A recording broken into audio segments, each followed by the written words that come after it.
스포츠계에서 끊이지 않는 악습이 또다시 터졌습니다. 우리나라 여자 사격의 간판 선수인 김민지가 수년간 후배를 괴롭혀 12년의 자격정지 징계를 받았는데요. 스포츠문화부 이대호 기자와 함께 자세한 이야기 나눠보겠습니다. 어서 오십시오. 네, 안녕하십니까. 네, 고 최숙현 선수의 사건이 발생한 지 1년도 채 안 돼서 이렇게 여러 선배들이 후배 선수를 괴롭힌 사건 또다시 일어났네요. 말씀하셨다시피 우리나라에서 있어서는 안 될 사건이 다시 발생했습니다. 지난달 한 사격 선수가 선배들로부터 수년간 폭언 등 괴롭힘을 당해왔다는 주장이 사격 연맹에 접수됐습니다. 연맹은 지난 2일 스포츠 공정위원회를 열어 가해자 가운데 한 명인 스케이트 사격 국가대표 김민지 선수에게 12년의 자격정지 처분을 내렸습니다. 김민지의 남편이자 전 국가대표 선수 A 선수 11개월, 그리고 지방실업팀의 B 선수는 3년의 자격정지를 받았습니다. 네, 이렇게 10년이 넘는 자격정지, 상당히 중징계죠?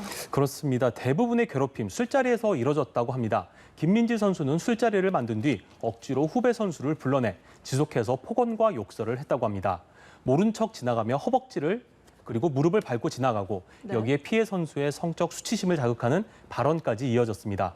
견디다 못한 피해 선수는 녹취와 증인 확보 등 철저하게 증거를 수집해 피해 사실을 알렸습니다.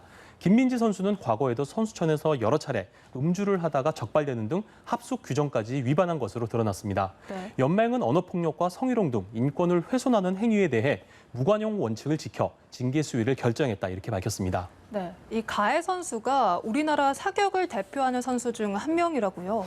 네, 맞습니다. 1989년생인 김민지 선수, 고등학교 때인 2006년 국가대표가 처음 됐고 2008년 베이징 올림픽에 출전하면서 일찌감치 한국 여자 클레이 사격의 간판 선수가 됐습니다. 2014년 인천 아시안게임 개인전 금메달을 포함해 아시안게임에서만 5개의 메달을 획득했습니다. 지난달 열린 도쿄올림픽 대표 선발전도 1위로 통과하면서 올림픽 출전권을 확보한 상황입니다. 이번 올림픽에서는 동메달을 목표로 한다, 이렇게 밝히기도 했습니다. 네, 이렇게 12년의 자격정지가 나오면서 이번 올림픽은 출전이 불가능한 거죠? 예, 말씀하신 대로 그렇습니다. 연맹은 2개월 이상의 자격정지가 내려질 경우 올림픽 출전 선수를 교체하겠다, 이렇게 일찌감치 방침을 세웠습니다. 네. 12년의 징계가 내려지면서 사실상 김민지 선수의 올림픽 출전권은 박탈됐습니다.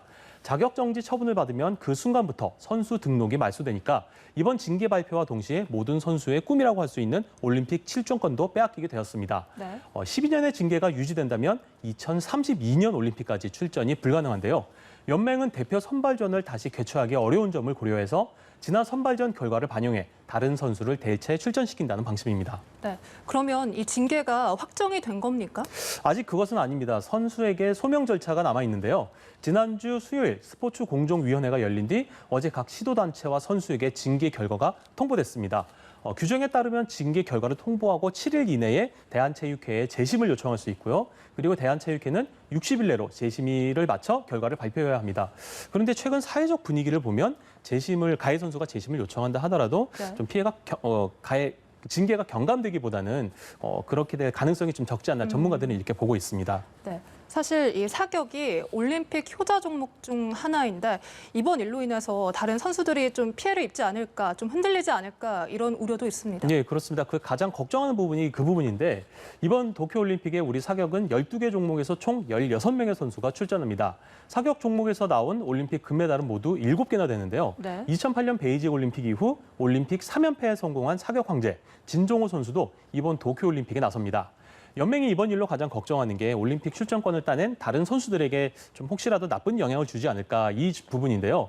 올림픽 효자 종목으로 국민들에게 올림픽마다 아주 큰 기쁨을 줬던 대한민국 사격 국가대표 선수들이 좀 기쁨의 총성을 울리길 바랍니다. 네. 그리고 어젯밤이었죠. 췌장암으로 투병하던 유상철 감독이 끝내 세상을 떠나며 국민들을 안타깝게 했습니다. 포기하지 않고 끝까지 잘 견뎌내고 이겨내서 다시 빠르게 회복해서 좋은 모습으로 다시 찾아뵙겠습니다. 지금 이제 유상철 감독이 이야기를 상전에 얘기했던 걸 직접 보셨는데 2019년 인천 유나이티드를 이끌다가 췌장암 4기 진단을 받았던 직후의 인터뷰였습니다. 결국 유상철 감독이 돌아오겠다는 약속을 지키지 못하고 어제 눈을 감았습니다. 예후가 좋지 않은 췌장암과 맞서 싸우며 기적적으로 병마를 이겨내는 듯했던 유상철 감독. 올 초만 하더라도 예능이나 유튜브에 출연하면서 많이 회복된 모습을 보여줬었는데요. 네.